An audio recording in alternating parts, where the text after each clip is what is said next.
proximidade com a palavra de Deus é o caminho para fortalecer a nossa fé. Vamos juntos dedicar esse momento ao Senhor, a fim de alcançarmos a intimidade com Ele através da oração. Esse é o nosso momento de proximidade, um programa da Paróquia São Sebastião, na direção do Padre João Aurélio. Olá, irmãos e irmãs. Hoje, dia 25 de fevereiro de 2025, terça-feira da 7ª semana do Tempo Comum. Eu sou Gustavo Dias. Sejam bem-vindos a mais um programa Proximidade. Na oportunidade de hoje, nós vamos refletir o Evangelho de Marcos, no capítulo 9, nos versículos 30 ao 37. O Senhor esteja convosco, Ele está no meio de nós. Proclamação do Evangelho de nosso Senhor Jesus Cristo, segundo São Marcos. Glória a vós, Senhor. Naquele tempo, Jesus e seus discípulos atravessavam a Galileia. Ele não queria que ninguém soubesse disso, pois estava ensinando a seus discípulos. E dizia-lhes: o Filho do Homem vai ser entregue nas mãos dos homens, e eles o matarão. Mas 3 dias após a sua morte, ele ressuscitará. Os discípulos, porém, não compreendiam estas palavras e tinham medo de perguntar. Eles chegaram a Cafarnaum. Estando em casa, Jesus perguntou-lhes: o que discutíeis pelo caminho? Eles, porém, ficaram calados, pois pelo caminho tinham discutido quem era o maior. Jesus sentou-se, chamou os 12 e lhes disse: se alguém quiser ser primeiro, que seja o último de todos e aquele que serve a todos. Em seguida, pegou uma criança, colocou-a no meio deles e abraçou-a e disse: quem acolher em meu nome uma dessas crianças, é a mim que estará acolhendo. E quem me acolher, está acolhendo não a mim, mas àquele que me enviou. Palavra da salvação. Glória a vós, Senhor. No Evangelho de hoje, irmãos e irmãs, nós vimos uma situação constrangedora. Os discípulos simplesmente não tinham a coragem de dizer as conversas que eles tinham pelas costas de Jesus. Pois bem, nós, enquanto pessoas, de certa forma falamos do que a nossa boca fala, do que a nossa cabeça está cheia. E a nossa cabeça está cheia de tudo aquilo que nós damos ouvidos. Nesse capítulo 9 de São Marcos, tem uma passagem na qual Jesus cura o surdo-mudo. E a gente refletindo para o Evangelho de hoje, os discípulos tinham certa surdez e certa mudez, porque eles não entendiam o que Jesus falava e tinham medo de falar o que eles conversavam entre eles e principalmente medo de perguntar o que aquilo significava. Jesus estava falando da sua morte, da sua ressurreição, coisas que os discípulos não entendiam. Ele falava sobre sacrifício, renúncia, e que quando chegasse a Jerusalém, ele não iria usar poder ou força. Ele não seria um pop, mas iria renunciar a tudo isso, se sacrificar e fazer da sua vida um instrumento de salvação. E o Evangelho nos diz que os discípulos não entendiam muito dessas coisas e tinham medo de perguntar. Portanto, eles eram meio surdos e meio mudos.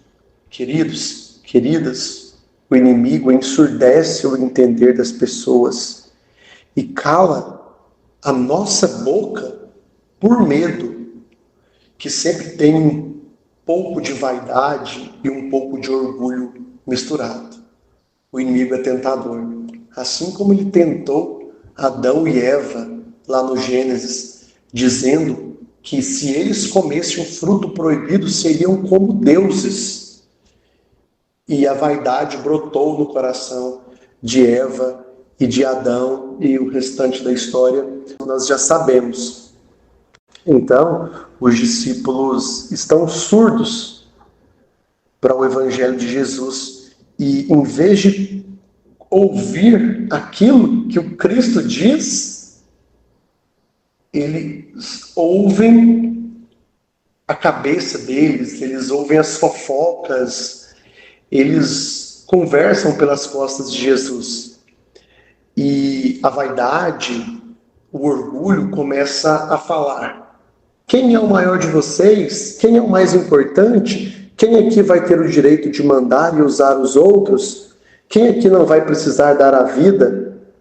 Quem de nós vai ter o direito de julgar em vez de amar? Era disso que eles falavam quando Jesus parava de falar.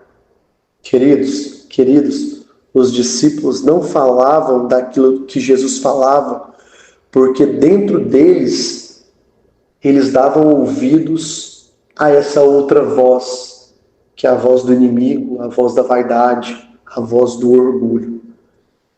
E Jesus coloca uma pergunta para saber o que os discípulos surdos e mudos gostavam de falar pelo caminho, mas eles não responderam por medo, porque a palavra que eles tinham para falar era completamente diferente da palavra de Jesus. Então, entre se confessar e calar, eles preferiram se calar.